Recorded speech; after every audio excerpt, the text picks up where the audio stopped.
Bapak, Ibu, Saudara yang dikasihi Tuhan, selamat pagi dan selamat berjumpa kembali dalam Saran Pagi GKI Salatiga hari ini, Sabtu 28 Januari 2023, bersama saya Agustina Hiwa. Sebelum kita membaca dan merenungkan firman Tuhan, mari kita mohon pertolongan Tuhan. Mari kita berdoa. Bapa kami yang di sorga, kami mengucap syukur atas hari baru yang Tuhan anugerahkan kepada kami. Suatu kesempatan untuk kami melakukan pekerjaan-pekerjaan baik yang Tuhan sudah pertetapkan bagi kami masing-masing. Sebelum kami melakukan kegiatan kami hari ini, kami akan bersama-sama membaca dan merenungkan firman. Kami mohon Roh Kudus membimbing dan menguasai hati pikiran kami, agar kami mampu mengerti dengan benar apa yang menjadi kehendak Tuhan, dan firman Tuhan menjadi pegangan kami dalam menjalani hari ini. Terima kasih Bapa, dalam nama Tuhan Yesus kami berdoa. Bapak, Ibu, Saudara kekasih di dalam Tuhan, tema Sarin Pagi hari ini, percaya dan taat. Bacaan hari ini diambil dari Ibrani 3 ayatnya yang ke-7 sampai dengan ayat 19. Saya hanya membaca ayatnya yang ke-7 sampai ayatnya yang ke-11. Sebab itu seperti yang dikatakan oleh Roh Kudus, pada hari ini jika kamu mendengar suaranya, janganlah keraskan hatimu, seperti dalam kegeraman pada waktu pencobaan di padang gurun, di mana nenek moyangmu mencobai aku dengan jalan menguji aku, sekalipun mereka melihat perbuatan-perbuatanku 40 tahun lamanya. Itulah sebabnya aku murka kepada angkatan itu dan berkata, selalu mereka sesat hati, dan mereka tidak mengenal jalanku. Sehingga aku bersumpah dalam murkaku, mereka takkan masuk ke tempat perhentianku. Dalam perjalanan bangsa Israel di padang gurun, mereka tiba di suatu tempat dan mereka kehausan. Di sana tidak ada air, maka bertengkarlah mereka dengan Musa. Mereka menyesal dibawa keluar dari tanah Mesir.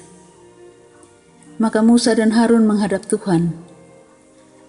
Dan Tuhan berfirman kepada Musa, katakanlah kepada bukit batu itu supaya diberi airnya. Namun Musa tidak berkata kepada batu itu, melainkan memukulnya dengan tongkatnya. Oleh karena pemberontakan bangsa Israel dan ketidaktaatan Musa, maka mereka tidak akan masuk ke tempat perhentian, yaitu tanah perjanjian.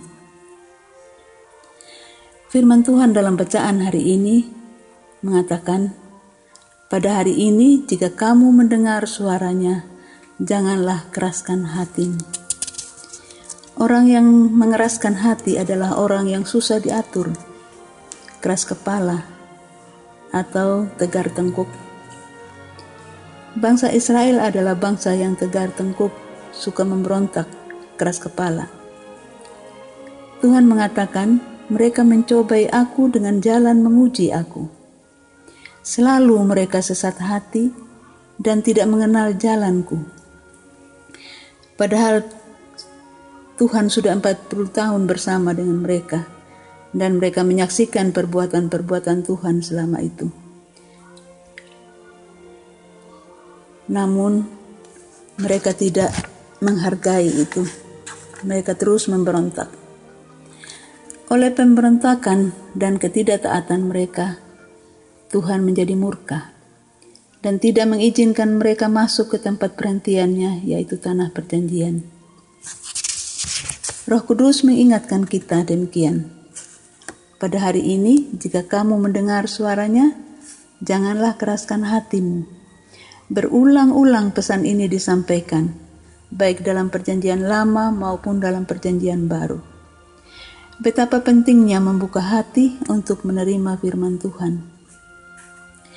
Dalam 2 Timotius 3 ayat 16-17 dikatakan, segala tulisan yang diilhamkan Allah memang bermanfaat untuk mengajar, untuk menyatakan kesalahan, untuk memperbaiki keakuan, dan untuk mendidik orang dalam kebenaran.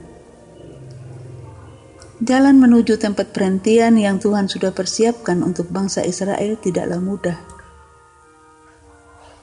Mereka melewati padang gurun. Walau sulit, hidup mereka tetap terjamin karena Tuhan selalu ada bersama mereka. Hanya karena mereka tegar tengkuk, susah diatur, akhirnya mereka kehilangan peluang untuk hidup merdeka dan menikmati berkat-berkat Tuhan. Kita pun sedang dalam perjalanan menuju tempat perhentian kekal maupun tempat perhentian di dunia ini. Tempat perhentian kekal sudah disiapkan oleh Tuhan Yesus bagi kita. Tempat perhentian di dunia ini sudah dalam rancangan Tuhan, yaitu rancangan damai sejahtera dan hari depan yang penuh harapan. Saat tiba di tempat perhentian itulah kita menikmati berkat-berkat Tuhan. Perjalanan menuju tempat perhentian tidaklah mudah, sama halnya dengan bangsa Israel. Selalu ada tantangan, ada godaan, ada penderitaan. Dalam sebuah lagu dikatakan, tidak mudah jalanku yang menuju ke surga. Oleh karena tidak mudah jalan menuju ke tempat perhentian, maka penting sekali untuk setiap saat Tuhan berfirman, kita harus membuka hati untuk menerima firman-Nya, karena firman itu pelita bagi kaki kita dan terang bagi jalan kita. Bapak, Ibu, Saudara kekasih, dalam perjalanan menuju tempat perhentian, percayalah kepada Tuhan dengan segenap hati dan taatilah firman-Nya. Pada saatnya kita akan menikmati berkat Tuhan. Amin. Mari kita berdoa. Bapa, terima kasih untuk firman-Mu yang mengingatkan kami untuk membuka hati kami menerima setiap firman Tuhan. Kami mau menyerahkan seluruh hidup kami ke dalam tangan kuasa-Mu, Bapa. Dalam nama Tuhan Yesus kami berdoa. Amin.